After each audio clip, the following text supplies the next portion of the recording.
everyone, my name is Chloe and welcome to the start of another reading vlog. So this one is going to be just random. I have been doing so many like different TBR projects or readathons or whatever, and I am a little bit slumpy right now, so I'm just going to pick up whatever I want to pick up. So I just finished Romance-a-thon and now I'm like really craving a thriller. So I picked up What Was Mine by Helen Klein Ross, and this one is about a woman who finds a baby in the aisles of IKEA, and she takes the baby. Her and her husband have had fertility issues forever. They are now broken up. She is single. She's looked into different options for having babies, and she can't make anything work, and so she takes this baby. Clearly, this woman is a little bit mentally unstable and unreliable, and so it's very interesting. We're seeing the perspective, like her perspective. We get a little bit of her husband's perspective. We get the birth mother's perspective. We get the nanny's perspective. Like, it keeps, as we get introduced to characters, we get their perspective. And I am really liking that format so far. I'm not very far into it. Today, we have just been we went to my parents' pool this morning, and then we came home, did lunch, did naps. We did church this morning, that kind of stuff. And I read during nap time, and so I'm not that far into it, but it's very good so far. I have been wanting to pick up this book for a long time, but I thought being like 9 months pregnant was not a good time to talk about kidnapped babies. And now she's 2 weeks old, we're quarantined, so I feel like she's pretty safe from being kidnapped. So I feel ready to read it. And yeah, so that's what I'm reading. Like I said, I don't really know what's gonna happen in this vlog. I don't know how long it's gonna be, what I'm gonna read, but I will just keep you updated as we go along. So stay tuned. Hey everybody, it's about 2:30 on Monday, and so far today has gone really well. It's my husband's first day back to work, but I had an appointment from 10 to 11, so he actually watched the girls from 10 to 11, and so it's not really a full day, so you know, whatever, take that as it will. But we went for a walk this morning. I put Annie on in the carrier, and then Ainsley was walking with me, and so we went for a walk and just kind of enjoyed the day. It's like 90 degrees, but it's really windy, so it doesn't feel terrible until we came inside. Like, Annie and I, because I was carrying her in the baby carrier, we're so sweaty and gross. So then we came home and ate lunch, and then I've been working on editing my Christmas and July-a-thon announcement and TBR. So I think those will both be out by the time this is up, so I will link them down below. But I'm so excited. I pulled out all my Christmas books and just picked which ones I want to read for the prompts, but I'm sure I'm going to read more than 4 because there's just so many on there that I really want to read. So that was exciting. And then this morning, well, last night, like middle of the night, I finished What Was Mine by Helen Klein Ross, and I gave it 3 stars because the writing style was awesome. It was short chapters, multiple perspectives. Like I said, like as you got introduced to a character, you kind of got to see their perspective, and I really enjoyed that. And they were short chapters. There's like 120 chapters or something ridiculous in a 300 and something page book. So read super fast. And so my enjoyment, like my reading process enjoyment, was high. I really liked it. I'd give that an A+. But the actual plot, not so much. So this one was about a woman who finds this baby in the aisles of IKEA, and she has had fertility struggles, so she takes the baby. And again, like I've read other books like this, and the concern has been raised, like, what does that say about people with fertility issues? Like, we're all just so crazy that we'll steal babies. So I don't love that because it doesn't mention, in fact, it says like what a wonderful woman she is and stuff. And so it seems like her only flaw is that she has fertility issues, and so that drove her to be crazy enough to steal somebody's baby. So I don't really like that. But then also, so she takes this baby, raises her as her own, and then 20 years later, it all comes out. And the way it all comes out is like just by a feeling.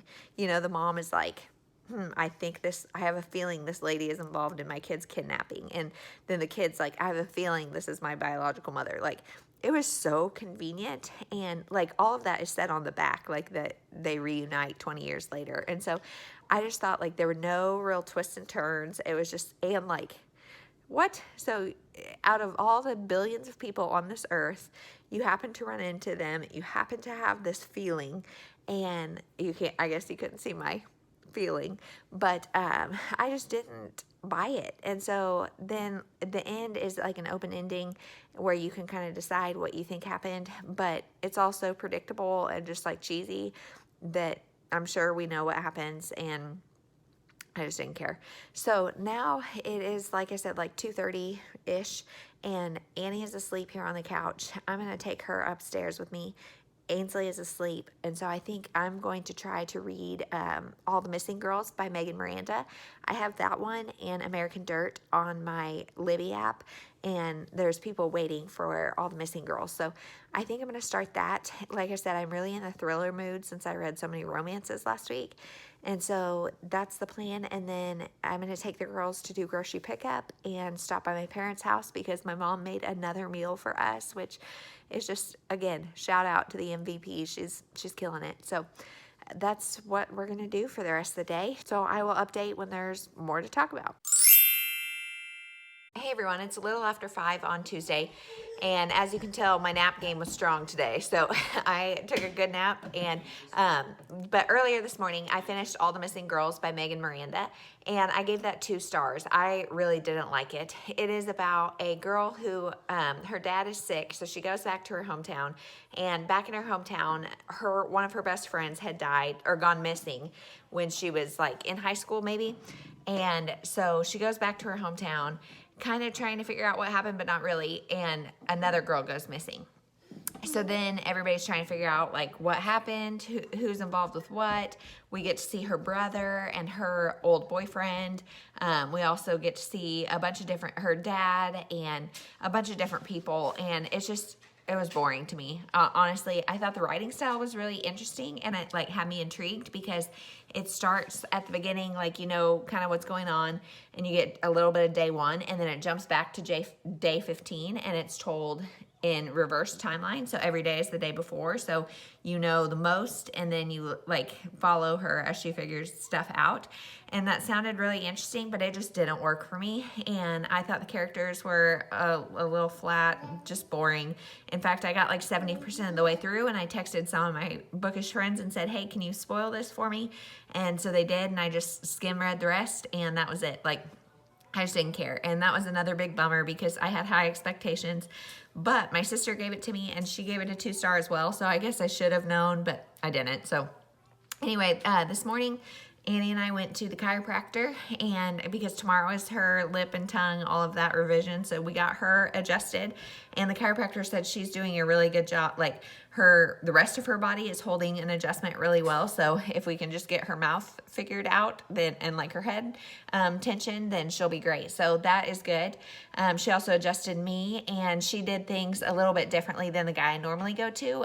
He's on vacation, so that was really nice just to have something a little different, and my body feels a little different. So then I came home, and Ainsley and I did an exercise video, which we have not done in weeks, and it felt so good. But then I was paying for it a little bit. So, yeah, it feels good to be able to move a little bit. I just think maybe I'll avoid like anything that activates the glute for a little bit, just because it's still not quite there. So, yeah, then right before nap time, I picked up American Dirt, and I'm really liking it. It's very sad, very intense.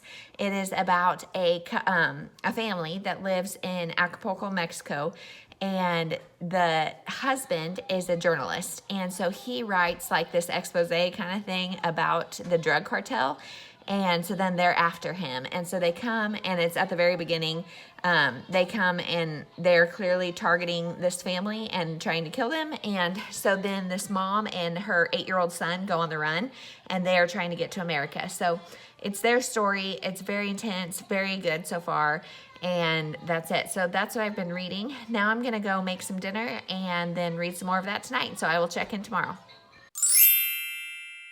Hey everyone, it's about 8:30 in the morning and I'm just about to leave my house and go to a place about an hour away, a different town about an hour away. Today Annie has her mouth revision, so her tongue tie, lip tie, cheek ties, she's getting those all revised. So I did finish American Dirt right before I left, but I am going to get on a phone call while I'm driving, so I will update later.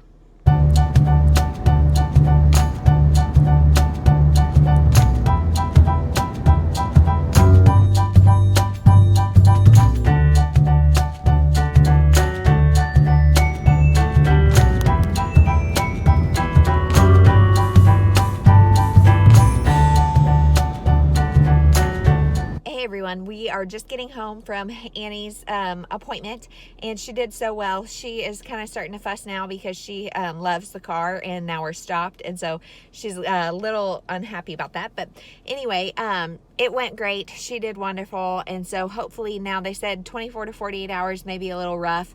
I have to do a lot of different mouth stretches for her, which obviously are not going to feel great, and so they recommended doing that like right before I feed her so I can make her mad and then make her happy. And so that's what we're gonna do.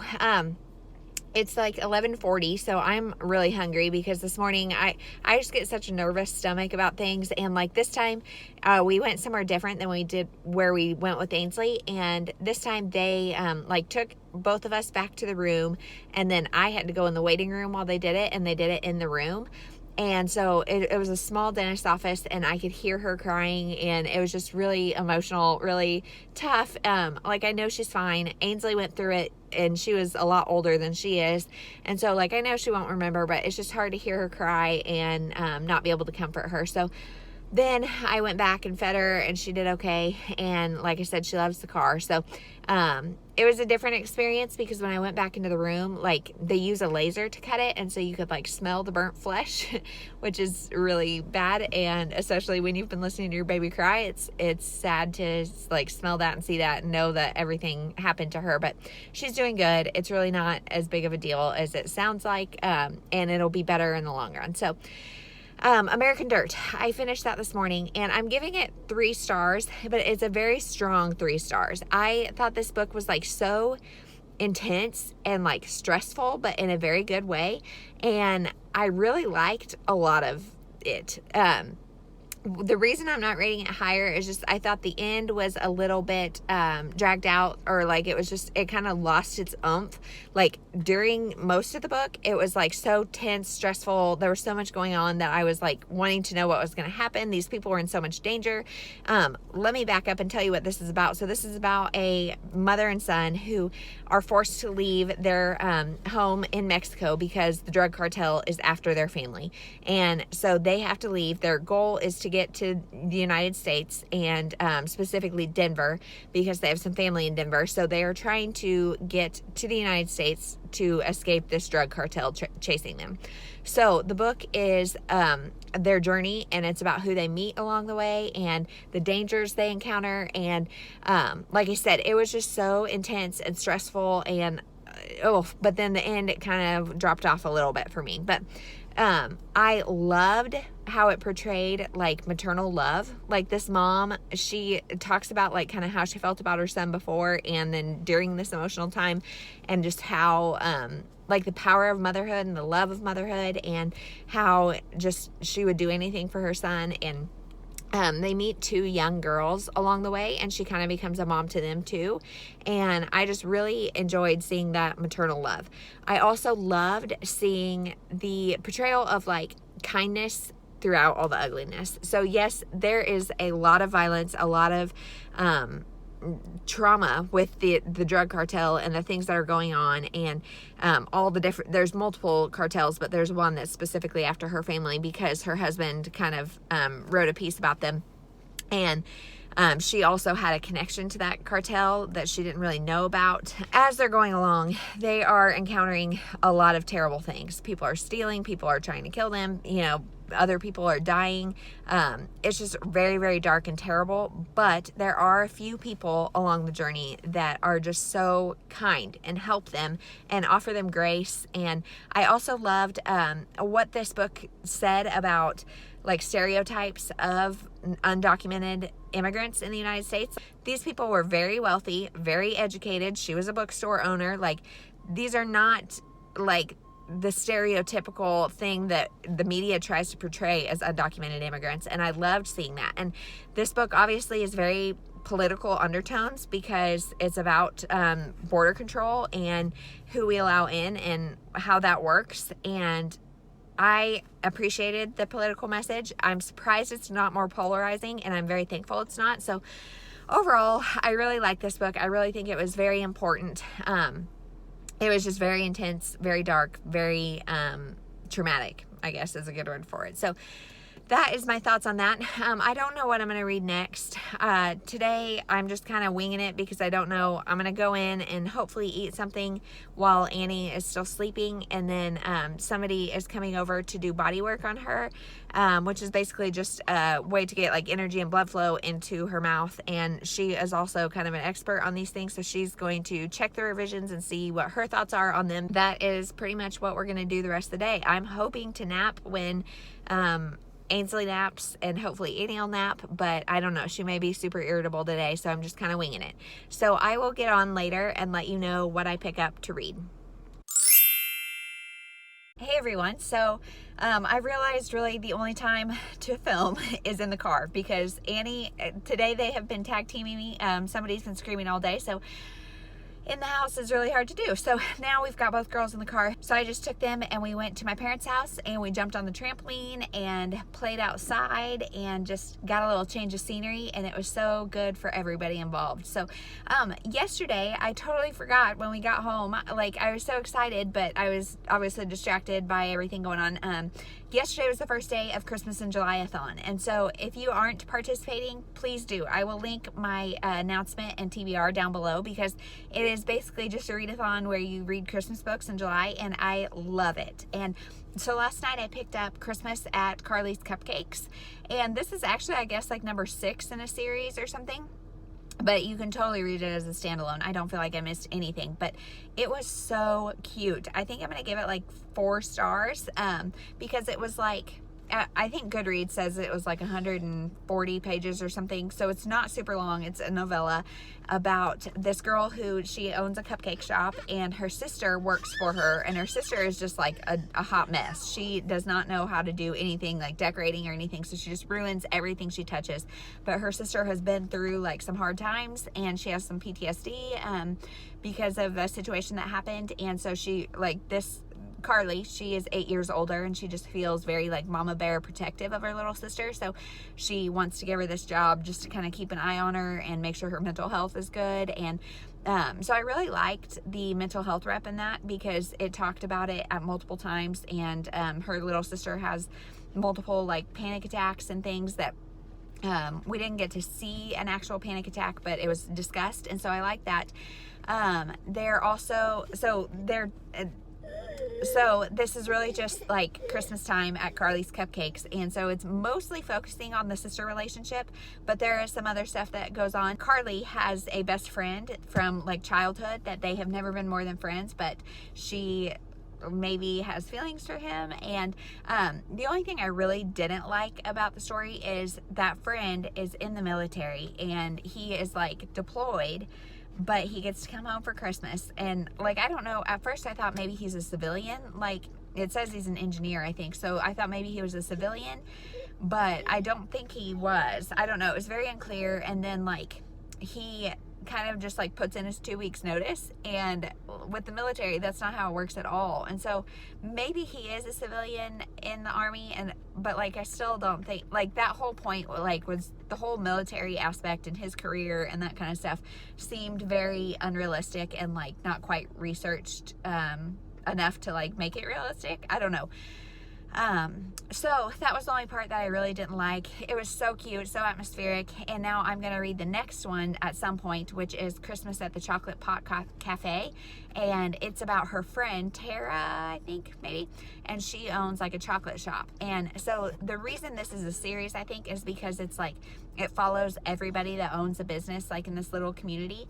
And so it's kind of a small town thing, and there's like, we get to see little bits of all the different businesses. There's like a bear shop, like a bear, like a Build-A-Bear type thing.